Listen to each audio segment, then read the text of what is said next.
never done a one-man show before. I've done two-handers, but I've never done anything where it's just been me for 80 minutes. So I don't really have anything to compare it to with regards to other one-person shows.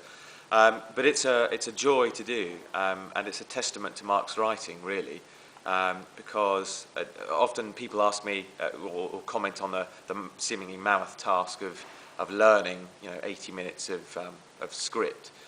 But actually, because it's so well written and it's so fluid and so well crafted, it kind of carries you rather than you trying to kind of push a story along. I think in the play it's about 50% Brooke's own words and 50% Mark's creation.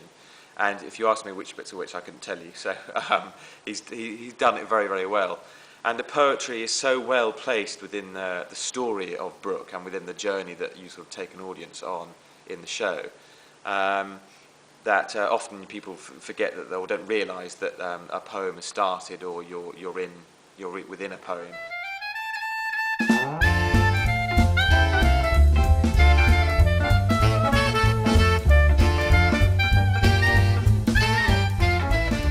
In some respects, there's no difference at all. You're still trying to engage an audience in a world that is created on stage through various means, be it the text, the voice, the set, the lights, the music.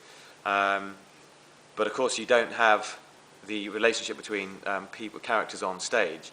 But again, because the writing is so good, you do see all of the people that Brooke lived with and was surrounded by. So you can see quite simply through the poems and also hopefully through my performance that his relationships with people were very important and were very real, and we certainly tried to make that happen in rehearsals, that you would see his relationship with Carr, you would see his relationship with people like Virginia Woolf and his very good friend Dudley, and Winston Churchill and all those people, and his relationship with when he goes to war with the stokers that he's in charge of. So although you're not doing that with another person on stage, you're still trying to create those relationships through the text and through the same means that we'd use if there were more than one person on stage.